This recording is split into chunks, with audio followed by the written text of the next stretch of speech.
Hello, I'm Rose Hollister, and I'm an executive coach and consultant with Genesis Advisors. And I'm very honored to be here with my co-author, Dr. Michael Watkins. Thanks, Rose. Michael is the author of the best-selling book, The First 90 Days. He's the co-founder of Genesis Advisors, and he's currently on faculty at IMD. About a year ago this month, Michael and I were sitting at a client site, and we were just talking about what are the challenges that teams face. And we were looking at a wealth of challenges, but what we came back to that was most significant is one of the biggest issues is that teams are simply trying to do too much. And so we walked away from that conversation committed to really studying this, writing this, and the result of that is the article that we just got published in the Harvard Business Review in October. And the name of the article is Too Many Projects: How to Deal with Initiative Overload. So what we're going to be talking about today is what is initiative overload, what happens when we have it, and what should we do about it. So to start this, Michael and I, where an organization continues to launch initiatives, but they're not quite aware of the cumulative impact of all those initiatives.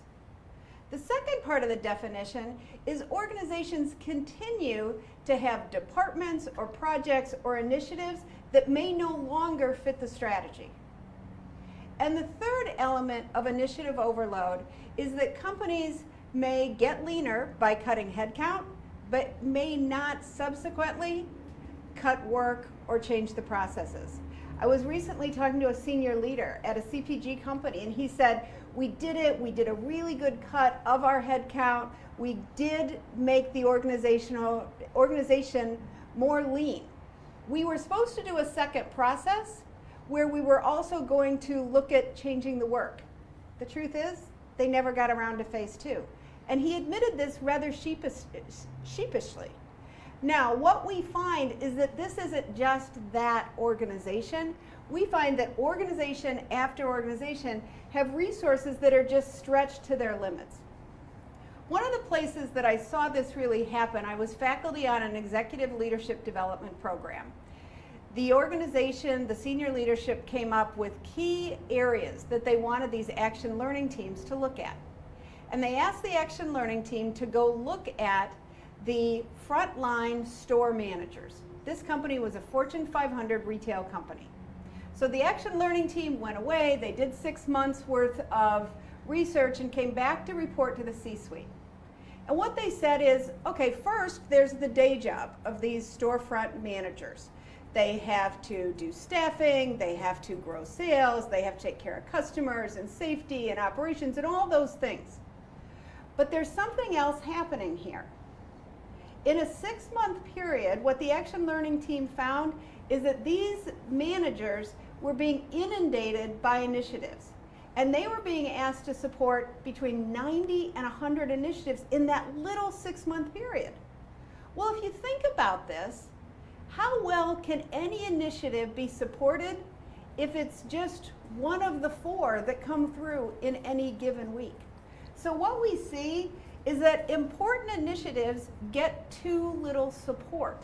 And so yes, this initiative is really important, but the one that comes tomorrow and the next day and the next day are all vying for attention also. Sometimes companies are really trying to do a new strategic pivot, and they're trying to go somewhere in a new direction, a new business. But what we find is that that new strategy can't be adopted because people are still juggling so much that's there from a legacy standpoint. And the third thing is that valuable talent burns out. In this day and age where there are more job openings than there are available talent, people make choices not to stay and to move on. Michael Porter famously said, the real art of strategy is choosing what not to do. Michael and I love that statement, but what we have found that it's not just choosing what not to do, it's truly not doing it. So the question is, how do we get here? And I'm going to pass the baton to Michael, who's going to talk about some of the root causes. Thanks very much, Rose. So an immediate question you would be asking yourself perhaps is, how is it possible that this can happen in otherwise good, well-managed organizations? And we've come up with a few basic root causes that contribute to this phenomenon of initiative overload. The first is what we call impact blindness. The basic idea here is that although senior executives may have good visibility into their own functions or their own silos, they don't really see the cumulative impact of all the initiatives that they are launching lower down in the organization. They're not really aware of the overall load that's occurring. This is connected to a second issue we call the magnifier effect.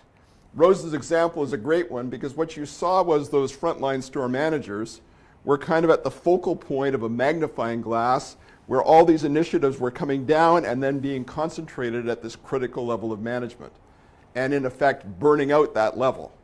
And finally, we see what we think of as Band-Aid initiatives. Organizations realize they have a problem, but rather than deal with the fundamental root causes, they launch even more initiatives to try and solve it. So some understanding of why this happens then can lead into a conversation about, okay, what do we do with this? And Rose is going to start that conversation by focusing on what doesn't work. So one of the things that really does not work here is saying that we're going to prioritize in silos. Now this time of year, a lot of organizations are budgeting for their next fiscal year. So different functions, different departments are going off, they're having retreats, and they're saying, what are our strategic goals? What are we going to do for the next fiscal year? And they identify their initiatives, and then they ask for budget dollars for that. And that happens in silo and function after silo and function over and over again. What doesn't happen is an understanding of, if we start this initiative, what's the implication on the system?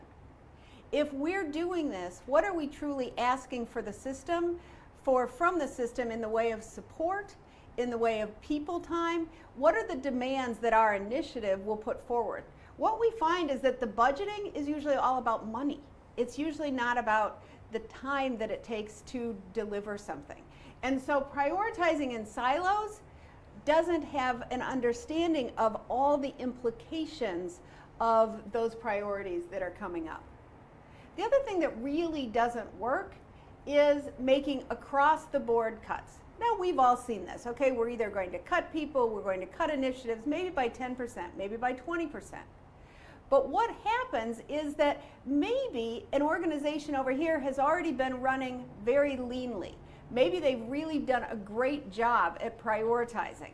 But someone over here has many, many resources and have not done a good job prioritizing. That across-the-board budget cut means that everybody changes and cuts down, but it also doesn't look at how do we truly decide what's the most important thing for the organization? What should we truly be focused on?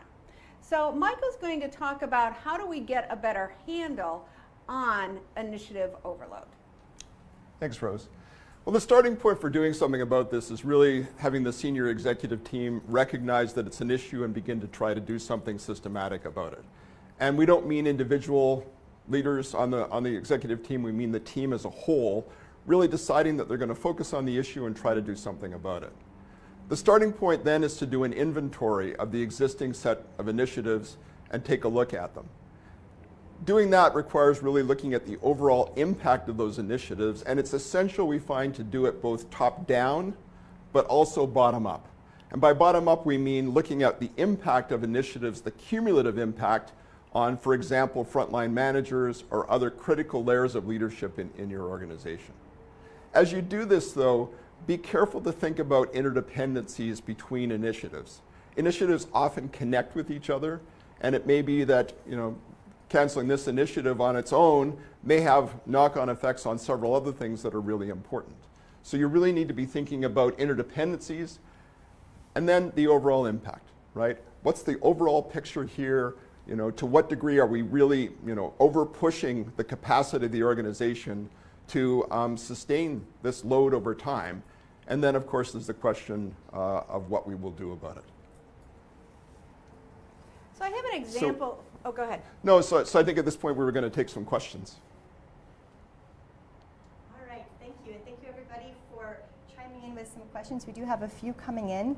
And one person's just asking, do you have any advice in terms of just managing a team when you start to notice that people are basically struggling with competing priorities. Do you have any advice specifically for managers who are facing this issue? Well, I think the first thing is, can we have a conversation? So I think as a manager, bringing people together and saying, what are the priorities? And really understanding as a leader, what's this priority, how is this priority impacting your time? Because I found when I was leading a team that often something that I thought was relatively easy and wasn't a big time demand, my team would educate me that that was much harder to execute than they thought. So I think as a manager, we have to ask people what's on their plates. We have to ask them how much those things are, how much time and energy those are taking. And I think as a manager, our job is to help people prioritize and to really start to understand, are there some trade-offs? Do we need to slow down something? Do we need to speed up something? Do we need to make a change on what's on people's plates?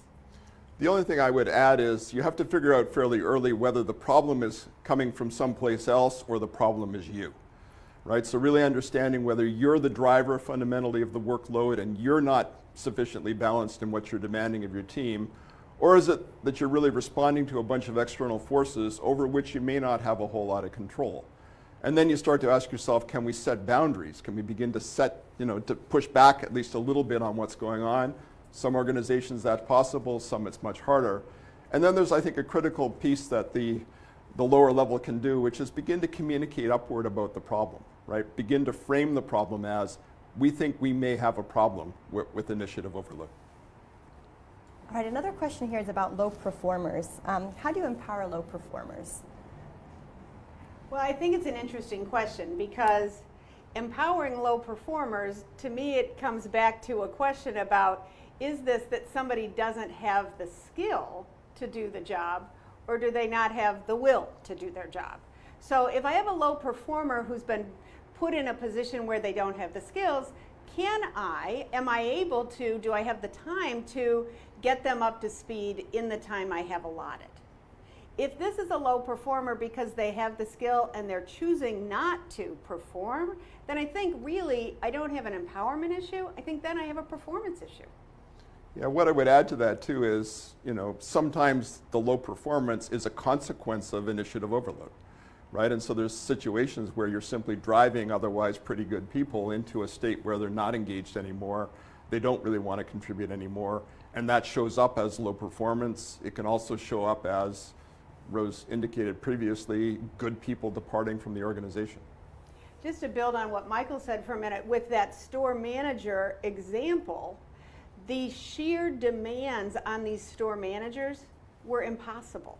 And so you couldn't look at it and say, all the store managers aren't performing well. You had to look and say, what we're expecting them to do is simply not possible. So it's an organizational issue in that situation, not a performance issue.